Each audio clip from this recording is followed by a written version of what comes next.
What are the crab words of the day? Forced pregnancy. These are the tales of D&D gamers that got their games destroyed by creepy, slimy weirdos who tried to get the whole group participating in their gross fantasies. Given that this video will likely be demonetized in 2 clicks of a crab's claw, thank you so much to Many Worlds Tavern for sponsoring this video. If you like D&D and coffee, crab, do I have something for you. Many Worlds Tavern is an adventurous online coffee company to accompany you and your party for game night. My personal favorite is Dragon's Nest, the blend that got me through recording this video. When I'm not drinking that, I'm sipping on Great Old One, as the dark roast reminds me of the true Great Old Ones of the sea, crabs. Many Worlds also donates $1 of each sold bag to a gaming-related nonprofit, so you can be a hero while ordering your coffee. What's even better than ordering coffee and being a hero? Satisfying your crippling addiction to dice. The Treasured Realm coffee is a limited run of only 100 bags, but it comes with a numbered card, sticker, a 5e magic item, and dice. The first 100 adventurers to use CRAB10 at checkout will get 10% off their order, so the crab race is on. See you there. This story happened a long time ago, and when I was a young and naive player. And I just realized how bad and insane it was the other day when I told the story to my current DM. For context, I'm a 30-something female, and this happened when I was in my 20s. I'd been friends with DM since we were children. Our parents knew each other really well, and we spent a lot of time together. DM had been in love with me for a long time, and I knew that because he told me that himself on numerous occasions. I repeatedly told him that I wasn't interested, and even if that led to awkward situations, we still managed to remain friends. This horror story took place in D&D 3.5. I was playing a female human warlock, Viola, who had an insane charisma stat, white hair, and golden eyes. I was a bit of an edge lady back then. At one point, the party found itself trapped in a dungeon by the big bad evil guy who summoned an incubus to try and slow us down. I decided to try and reason with the incubus instead of attacking him, and I rolled a high enough persuasion check. The DM then said, okay, he agrees not to fight you and help you, but only if Viola gives him her virginity. I was quite shocked at that, and I tried to ask him, why me? His answers were simple. I was the only female character and player, and he decided that Viola was the only one to be a virgin. The DM cartoonishly stares the woman down like a juicy steak, his toothy maw dripping with enough saliva to refill Lake Mead. He knows that forcibly impregnating her D&D character is the most nuanced and seductive way to get the female lady girl of his dreams. Now, it's time for our favorite game here on the channel, What Happens Next? Does OP A, let him do it, B, tell him he's a creep and leave, or C, evolve to crab and decapitate him with her epic claws? Only one way to find out, roll post. It was quite awkward and the other players were visibly uncomfortable, but I wanted the plot to move forward, so I said yes. Cue a very long scene when the DM described that it was the best sex my character ever had, and so on and so on. And he seemed very proud of himself, saying it was, quote, good character development. Finally, the incubus teleported us out of the dungeon. It could have been the end of it, but dear readers, it was only the beginning. The DM made me roll for something, not telling me what I was rolling for. It turns out that it was to determine if Viola was pregnant from the encounter. And guess what? She was. The DM was ecstatic and told me that I was going to have a half-demon baby, and that, since the father was an incubus, I would give birth in a few weeks. I was completely grossed out by that and said, nope, not gonna happen. So I spent a good chunk of the next game to find someone who could help me get rid of that baby demon. The DM was really not happy about it, and he begrudgingly accepted, while telling me that this procedure could cost the life of my character. So I had to roll incredibly difficult save checks in order for my character to survive. Fortunately, one of the party members was an illustrator in real life and tried to lighten up the mood by drawing my character and silly things to make me feel better. I finally passed all the constitution checks and my character was finally free of that nasty subplot. The DM was clearly not happy about it and told me that, since my character's first time had been with an incubus, she would now be a nymphomaniac and that there was no cure for that. So every time the party stopped in a village or city, he made me roll to find a sexual partner for the night. Every fucking time. And he would love to describe as many of these sexual encounters as possible. Meanwhile, the incubus regularly popped in to have sex with my character without my consent. Thinking about how the DM would just sit there describing non-consensual sexual intercourse to 3 or more other people while they just sit there uncomfortably genuinely makes me cringe. These people are all in their 20s. I understand having sexual themes in your games, not my style, but it's not the worst thing that ever happened. That said, I am dead sure that this was not disclosed to the party before the game started, and I'm just as sure that nobody asked for this. The DM is little more than a sniveling creep behind a screen. But let's finish this tale, there's not much of it left. Roll post. At one point, he even forced me to take the prestige class Courtesan. It's a real D&D 3.5 subclass from an obscure book, look it up. According to him, it would help me to RP the nymphomaniac side of my character. Every time I decided to indulge him and play some of these encounters, he would reward me by giving me insane loot, making everyone at the table uncomfortable. Unfortunately, there isn't a very satisfying end to that story. The campaign finally fizzled out after a year or so. DM and I stayed friends until his creepiness towards me reached insanely uncomfortable levels and I cut contact with him. It was a very difficult thing to do because, as I said, our parents were very good friends. But even they said that this was for the best. I chose to tell this story because for the longest time I could not see what he was doing was wrong. To me it seemed normal to treat female characters that way. I was, and still am, very insecure, and it helped me to RP as an insanely beautiful character who could seduce anyone she wanted. When the campaign fizzled out, she had a charisma score of 26.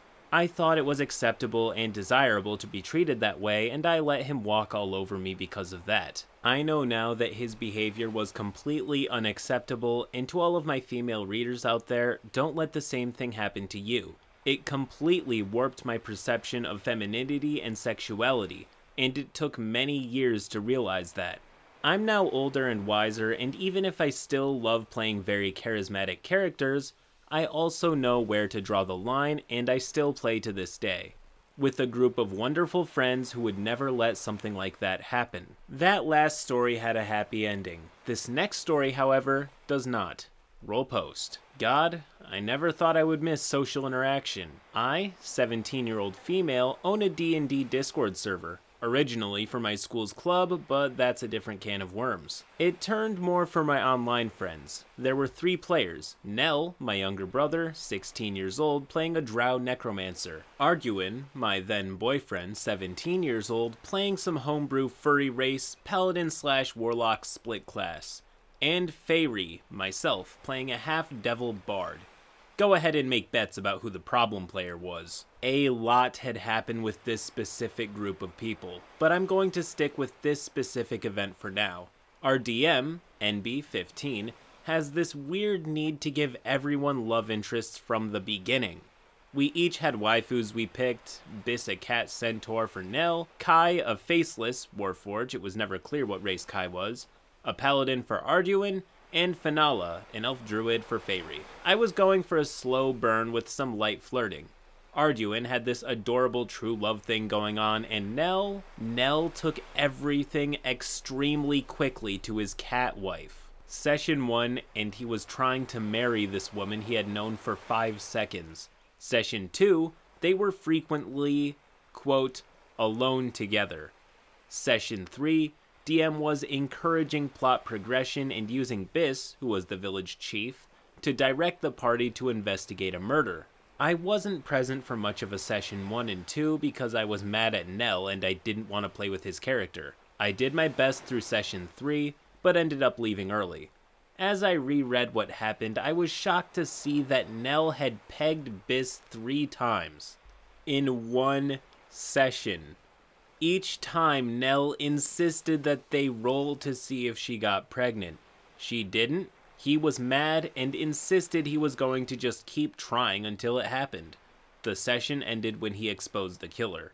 Now, with all the setup behind us, this is where the story takes a nosedive from being uncomfortable and weird to having to gag myself so that I can hopefully vomit out these next few words. And we aren't even at the receipts yet. Roll post.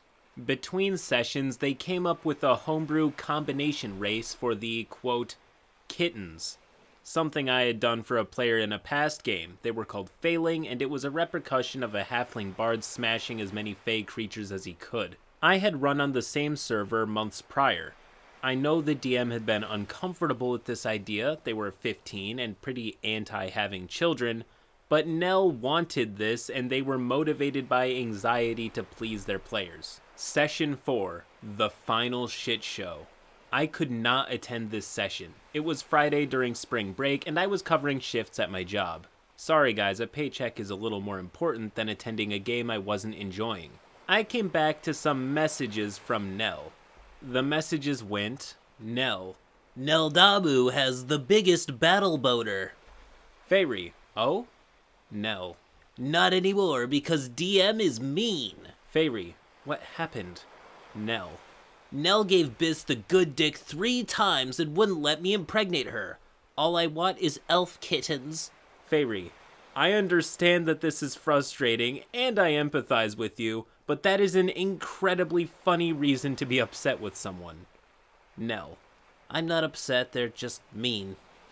I went to look at the game channel and saw that Nell was no longer in the call. He had thrown a fit and refused to play again. Nell leaving in a huff, pissed that he couldn't impregnate a cat, then complaining about it by saying all he wants is elf kittens, is simultaneously the saddest and cringiest thing I've read all day. I'm writing this now because the DM completely left the server. No warning. This DM had been here since the first campaign run on the server, and left after all the bullshit Nell put him through. This was just the straw that broke the camel's back. I wasn't a fan of them as a player, but they DM fairly well, and I always enjoy their games. Hell, one of my favorite in-game stories happened in their very first game. I hope this story teaches you to have a session 0 and to not tolerate problem players. I know there was a really good lesson in there and stuff, but it is still hard to make anything out through the thick smokescreen of cringe we had to stupidly, almost heroically march through. For those of you who remain, I saved the absolute worst for last. I had a content warning as the video started, but this story deserves its own special warning as it has all the themes of the last stories, only turned up to 11 and also pedophilic. With all that aside, roll post. I wanted to start a campaign in a dark fantasy setting, so I called a few friends over Discord and they were all on board to start a new campaign. At first there were only 4 players. We ran the Tavern of the Lost scenario and it was all good. But when we had finally finished the scenario and the players were on board to continue the campaign, one of them asked if his brother could join. And oh boy, was I going to regret saying yes. Here's a list of the players at my table. SpongeBob, the ranger of our group, a very good friend and a sweet person. Patrick, the mage of our group, also a very good friend. Squidward, the mercenary of our group, my closest friend and the best player I have ever had the pleasure to have at my table. Krabs, the rogue of our group, a close friend of Patrick and the brother of the problem player. Plankton, the barbarian of our group, the problem player. I started running a D&D campaign on Grim Hollow with my friends. At first it was only me, SpongeBob, Squidward, Patrick, and Krabs. We started by playing one of the scenarios featured in the book, where the players are trapped in a tavern that feed on their life essence. Eventually, my players manage to get out, and that's where they meet Plankton, a shirtless barbarian looking for adventure, I guess. The player never wrote a backstory. I think he just joined because he was Krabs' brother and wanted to play with us.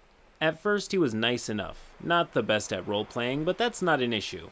We all started somewhere. Some of the early red flags I saw is that he only seemed to care about combat and about arguing with the other players. In and out of sessions, we were all hanging out together on Discord every evening. Here are some things he did early in the campaign that I brushed off, thinking that it was just because he was nervous around new people, because he was 16 years old, while the rest of us were 20 or 21 years old, and because it was his first time role-playing. The players had to retrieve an artifact from a church, which was the fossilized heart of an eldritch god. Since there were a few guards, his first idea was to burn the building to the ground and retrieve the artifact later. He argued a lot about how spellcasters were overpowered. He also argued about everything anyone enjoyed, calling it trash most of the time without ever changing his mind or apologizing.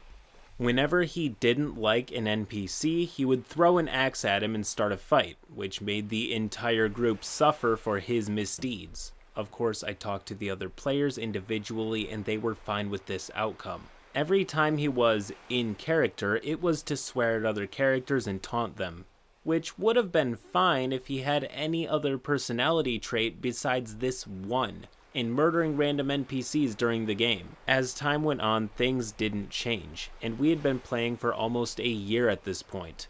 It was during the summer of 2021 I had decided to invite my friends for the weekend and to make a real-life session out of D&D, where we would all wear costumes. It was basically going to be about a group of soldiers falling into an ambush, and they would have to find the traitor amongst themselves. I had no idea how bad I was going to regret inviting him. Content warning: mentioned pedophilia and organ theft/sexual abuse. He arrived by bus with his brother. The bus stop was only 30 minutes away from my house, so Patrick and I, who had arrived earlier, went to greet him in Crabs. For the first few meetings, everything was fine. The calm before the storm. And as we start walking back to my home, we talk about random nerdy stuff. It was the first time I had ever seen him IRL, and while he looked like a mix between a neckbeard and a bodybuilder, I'm not one to judge on the look. After 2 minutes, when he finally started to relax, he talks to us. He started to talk about child rape and how you can sell kids' organs to third world countries after raping them. And then about how you can sell them. I'm quite literally shocked at that point, trying to figure out if he's trying to be edgy while we're walking back to my house. He also talks about owning a gun and shooting in the fields next to his house. Owning a gun is very uncommon in France. Suffice to say, I have never had a more disgusting conversation as I tried to change the subject back to video games and board games. When we arrived at home, we started playing board games and generally have a good time. I relax as things seem to have taken a turn for the better. While me, SpongeBob, Patrick, and Squidward play board games, Crabs and Plankton are testing my dartboard. When they left, I noticed they had made 28 holes in my wall with the darts. That's when my little sister, 16 years old, came back from her friend's house that I decide never to invite him ever again and to avoid him as much as possible from then on. As she enters the house and says hi to everyone, being very polite and smiling, I can see him stare at her in a way that made me and my sister both very uncomfortable. You see, he didn't know I had a sister up to that point, and she left to go to her room, and he walked to me and says, I kid you not, "Damn, your sister's so hot." Then I almost spit my soda. He went on to talk about the time where he slept with a girl, age unknown. He described that he had been invited to a party and that there weren't enough beds for everyone, so they had to sleep in pairs. He ended up sleeping with a girl, and his words to describe the scene was, "I swear I was that close to fucking her."